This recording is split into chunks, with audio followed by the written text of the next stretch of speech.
Hi. I love that I adjust my mustache every time. That's really professional.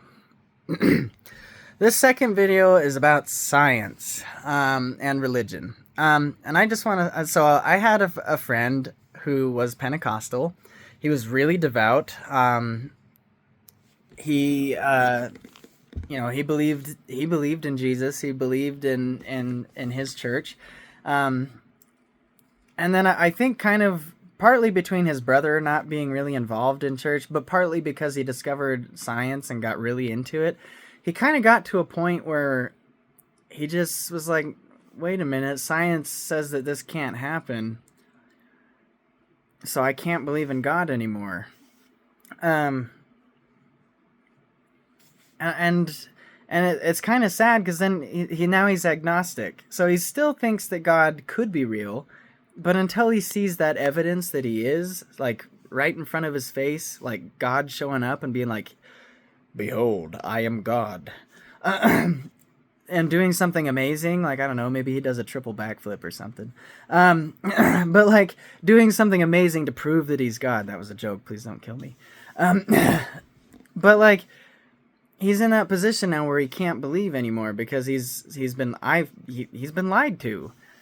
um so let's talk about science for a minute. Like, my first point is, like, do we know everything there is to know?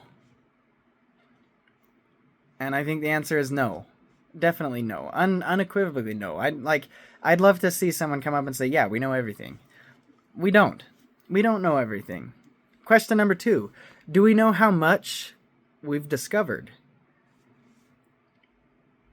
No. I think the answer is unequivocally no again. Like, we don't even... We've been told by many prominent scientists that the amount of the universe that we've observed is a glass of water to the ocean. So like, there, so we're saying, well, like, we haven't found life in the universe. Like, well, would you find a fish in a cup that you pick up from the ocean? Probably not. um and so, like, my point with this is my friend is like, I believe in science, I trust in science, I believe that's the only way to do it, and I agree with the scientific method.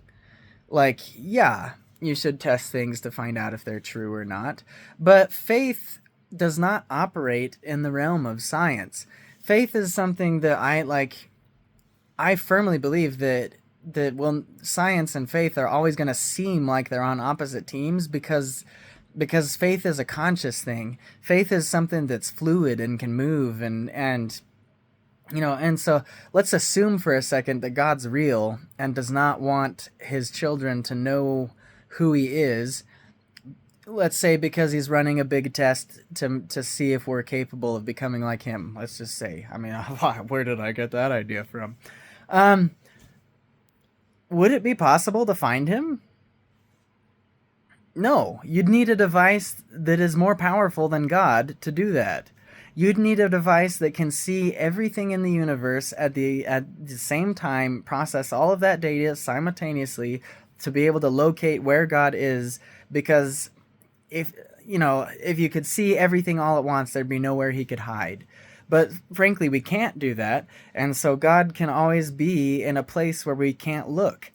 And so, like, I believe faith is real and it has real power and can do stuff, but like, God's not going to let you use that power in a lab setting. Like, so you're like, even though I believe it is real and that it has real power, there's no way to test it. There's no way to know. You can't sit there and be like, oh, I feel like I'm having faith right now, let me get it. You can't do it. So how do you know that faith and science are on opposite sides? Um, like, in my opinion, science is something we work with the brain, and faith is something that we work with the brain and the soul combined. Like, it's something, it's a different organ that we're using. I mean, not an organ physically, but like a spiritual organ. Our spirit is part of us. It's something that is unmeasurable, something that science can't figure out, that is in our bodies. Um, And the way I explain this is like, science is the rule book, but the spirit is why you play.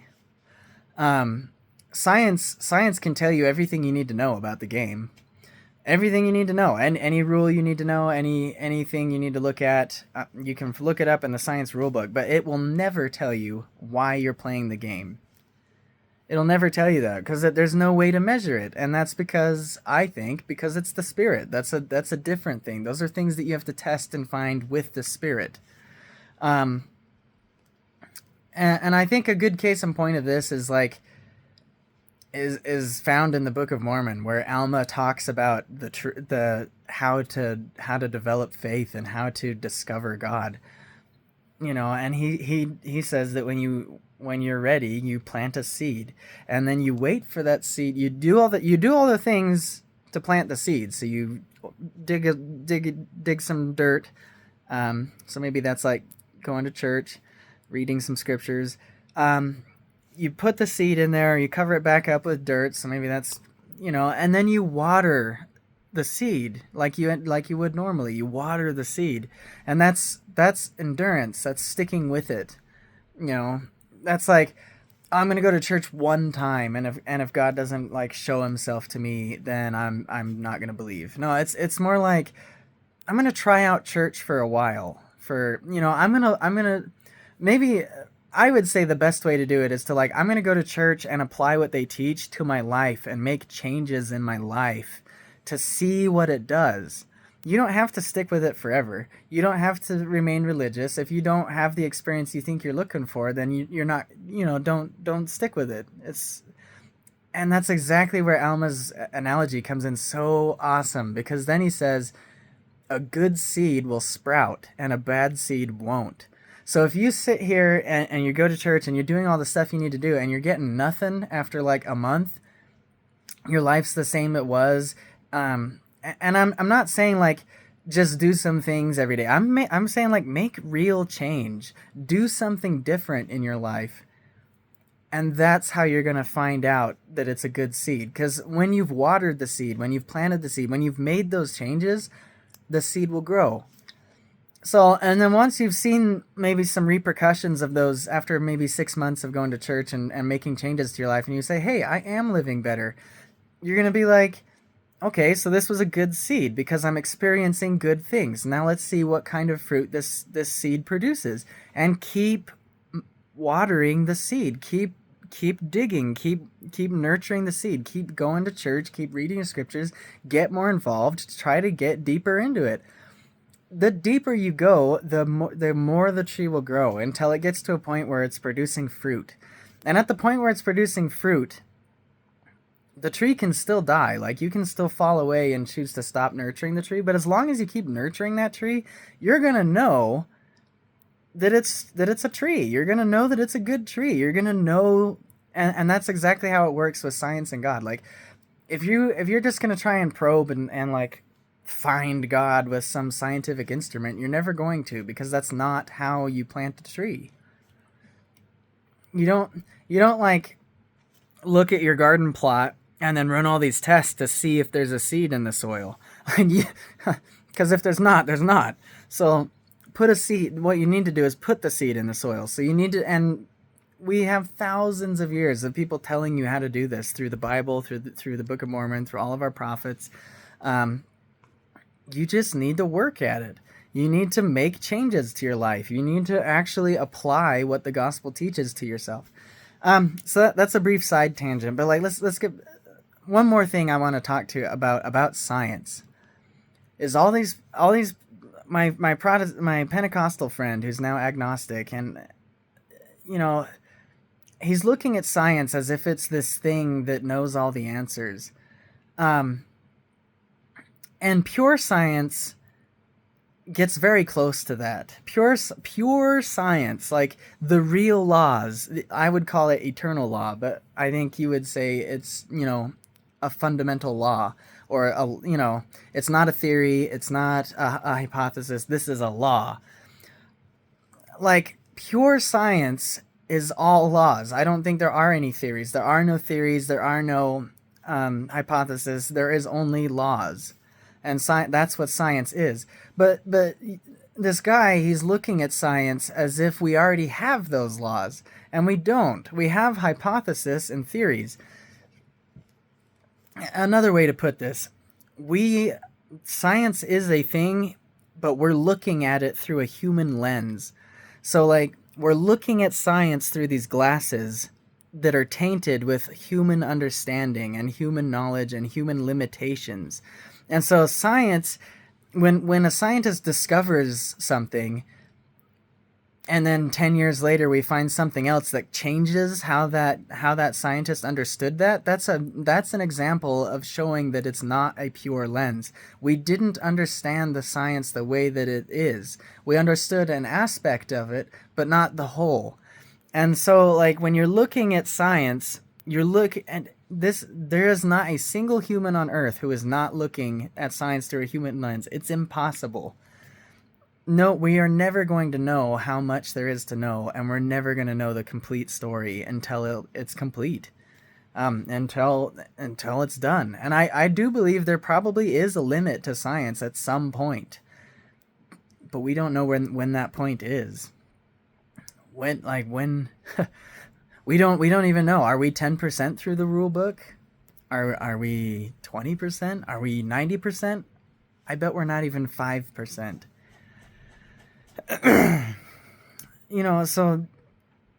So if you're having issues with science and religion, just remember that religion's not the same as science, but they can work together. Oh, and I want to talk about one more thing real quick. I don't believe that God is supernatural. I believe that God is real and operates within the laws of science, and I believe that God knows those laws perfectly. He knows exactly how the laws of science work, and he knows exactly how to manipulate them and exactly how to make things work the way that he wants them to, in a way that makes it seem like he's supernatural. But I think in this case it's more, he has a beyond mortal human understanding of science. Like a mortal human cannot possibly comprehend all of science, but like when we get resurrected, or God, who is an exalted being, can, because he has the ability to.